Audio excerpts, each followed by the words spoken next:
Hello there.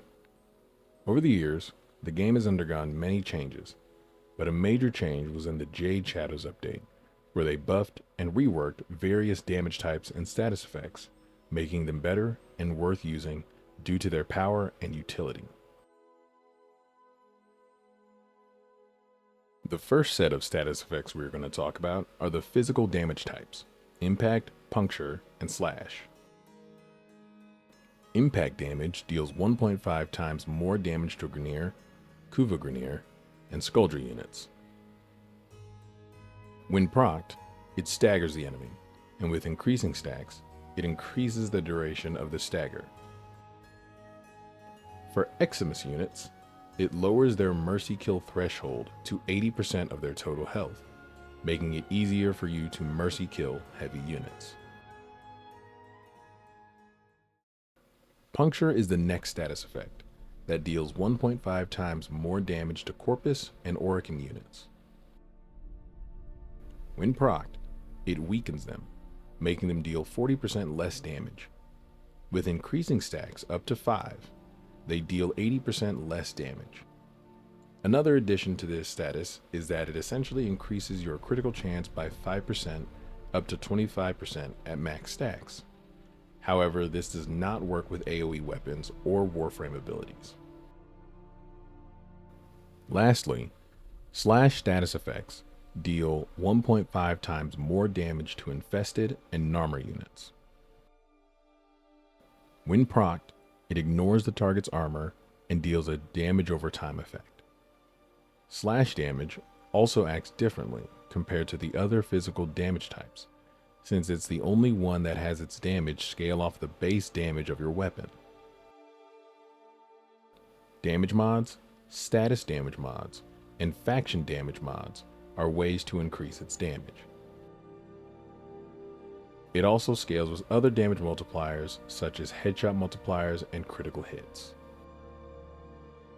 The damage over time, or DOT, deals 35% of its total damage along with all the other things I mentioned earlier.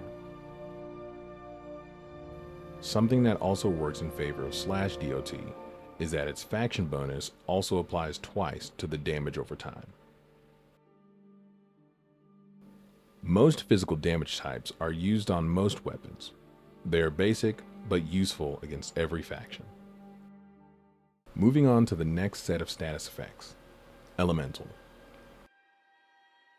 Most of the elemental status effects can have their damage increased by damage, faction, status damage, and their respective elemental damage mods.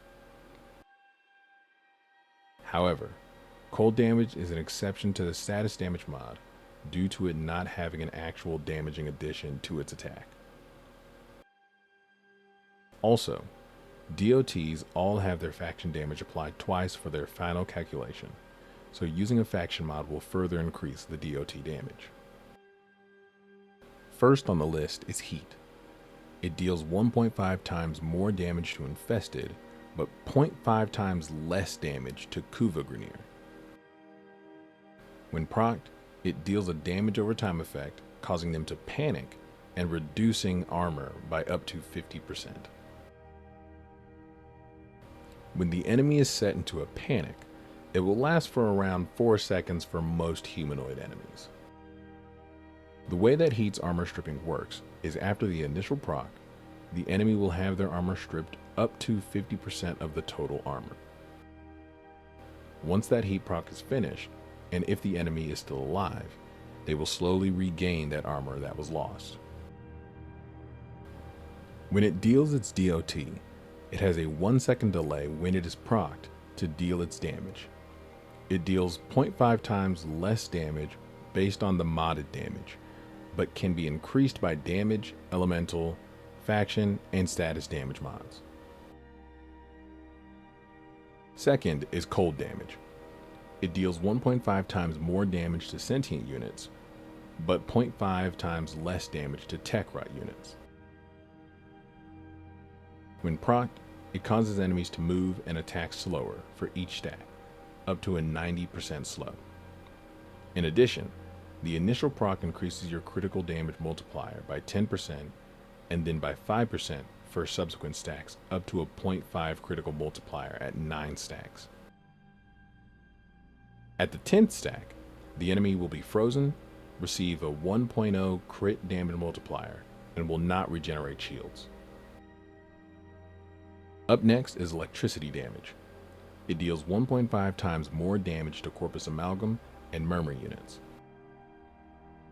When procced, it changes between nearby enemies, applies a mini stun effect around where it was procced, and deals damage over time. It has a range of 3 meters and lasts for 6 seconds. The actual stun lasts for 3 seconds, and when it deals its DOT, it only does 0.5 times of its damage in addition to the damage, elemental, faction, and status damage bonds. Now for the final status, Toxin. It deals 1.5 times more damage to Narmer units. When procced, it bypasses enemy shields and deals a damage over time after a 1 second delay for 6 seconds. It has the same damage calculations as heat and electricity and the same mods that increases its damage. Most of the elemental damage types are damaging types, but also have a purpose for bypassing specific defenses and have some sort of crowd control. Now moving on to the 6 combined elemental damage types. These status effects can be created from the 4 elemental status effects to create these new and potent elements. They can be used for either utility or damage. To start, we have Blast. To create this status, you need to combine heat and cold. It deals 1.5 times more damage to Deimos infested units, but 0.5 times less damage to Corpus Amalgam units. When procced, it stays on an enemy for 1.5 seconds and then explodes for 30% of the base damage. At 10 stacks, or death, it explodes, dealing 300% of its damage at once to enemies in a 5-meter radius while also staggering them. Corrosive is next.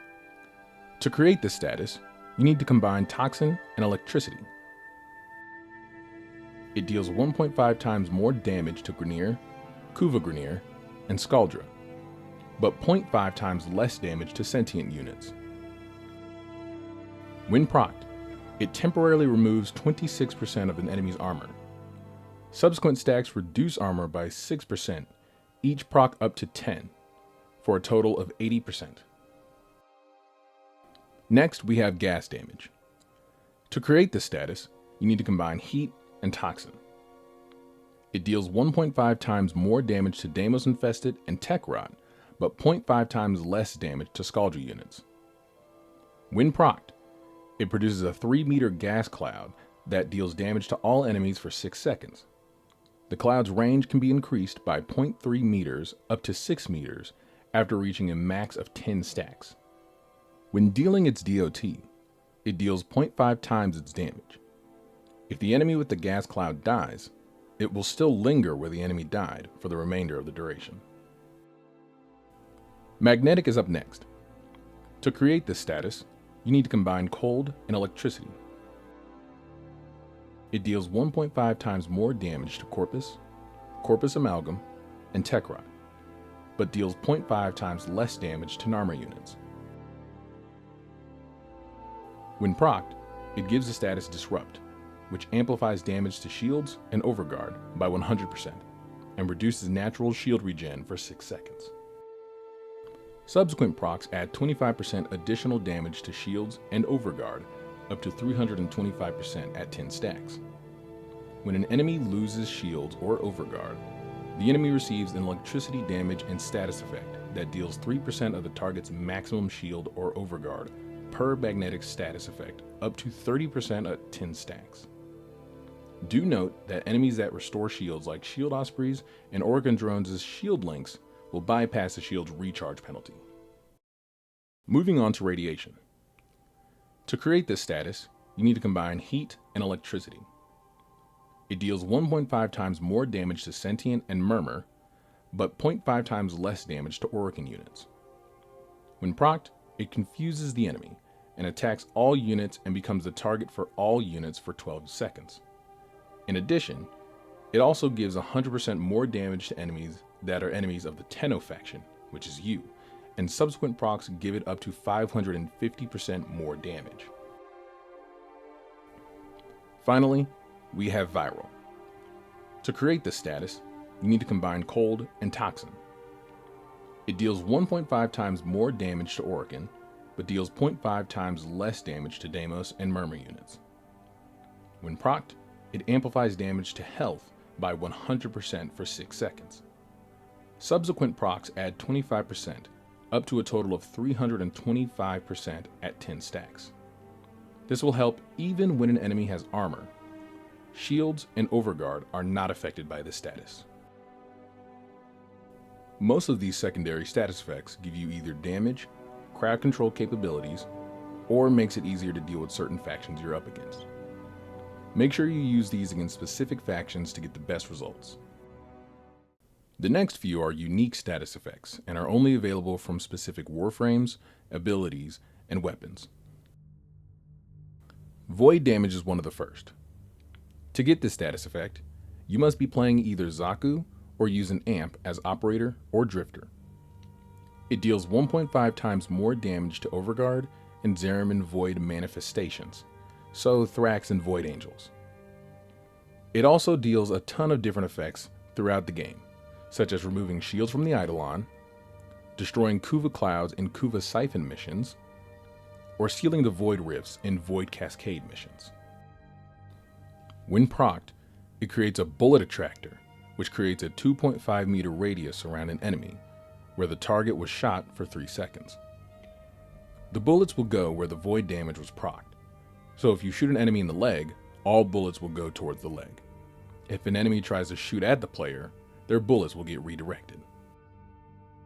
Tau damage is specific to Caliban that the player can proc, and doesn't have any type of damage increases to a specific faction. The gimmick of the status effect is that it increases the status chance vulnerability on an enemy. So the first proc will increase all other status effect chances to proc by 10%, stacking up to 100% total chance. Lastly is true damage. This damage type has no damage modifier against any faction, nor does it have a status proc on its own. It is mostly damage that bypasses shields and ignores armor. It can only be obtained by a few frames abilities and the Bosmu with its reloading healing pulse.